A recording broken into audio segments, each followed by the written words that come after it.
Before we begin, let's check our posture. Make sure you have a great chair. Make sure your feet are flat on the floor with your ankles below your knees. Make sure your back is off the back of the chair with a slight lean forward, and make sure you're sitting tall, separating your ribs from your hips.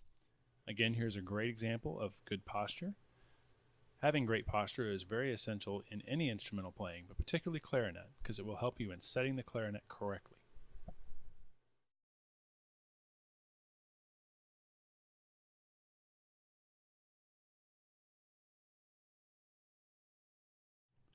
In this exercise, you're going to pretend that your thumb is your clarinet mouthpiece.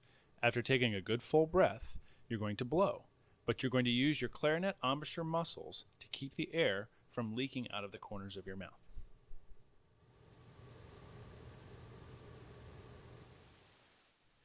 Set your thumb between your top teeth and your bottom lip. Make sure you breathe through your corners so you can take a full breath in around your thumb, which is simulating the mouthpiece.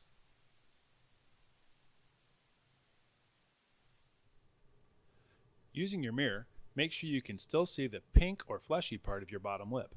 This will ensure that you're not tucking your lip in too much, which can deaden the reed and also make it difficult to keep a flat chin. These exercises are intended to strengthen the muscles used in the formation of the clarinet embouchure. If done properly over the course of a few weeks, players will begin to see an increased stamina, control, and comfort in the playing of the clarinet.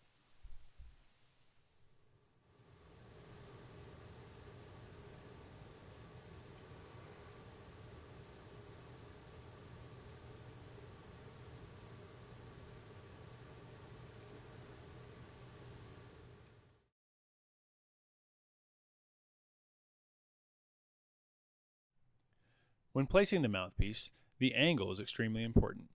With proper posture, the mouthpiece and barrel should aim between the player's knees. It's also important to take in the correct amount of mouthpiece. Taking in too much or too little mouthpiece can negatively affect your tone quality.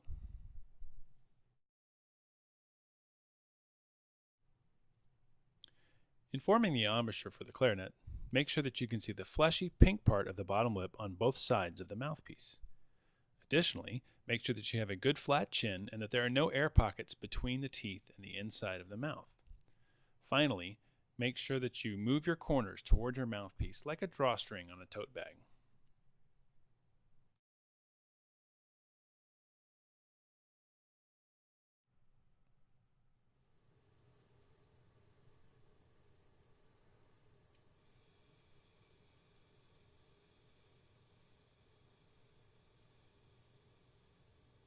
In this exercise, it's important that you set the mouthpiece correctly to really understand what it feels like to have the right angle and the right set for the mouthpiece.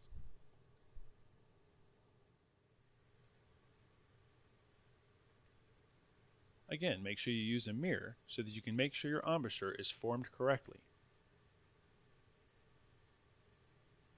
Here you see this person looking around at various aspects of their embouchure to make sure that it's correct.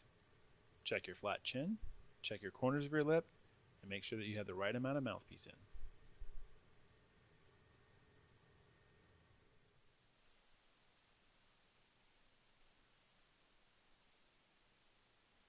It's also important while you do this to keep a little bit of air moving through the mouthpiece to make sure that you are not closing off the reed. You do not want to be tense when playing the clarinet. It's also important to make sure that the clarinet is centered, firmly placed on your top teeth to keep stability throughout the entire time you play the clarinet.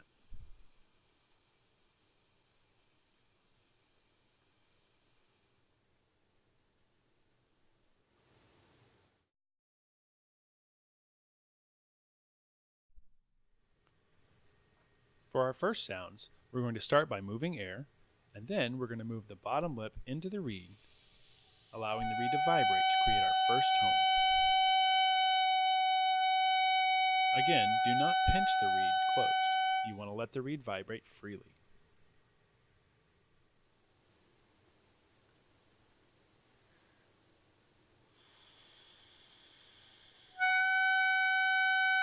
Again, you want to work to make sure that your embouchure and face is very still. A still face and embouchure will make your sound still as well.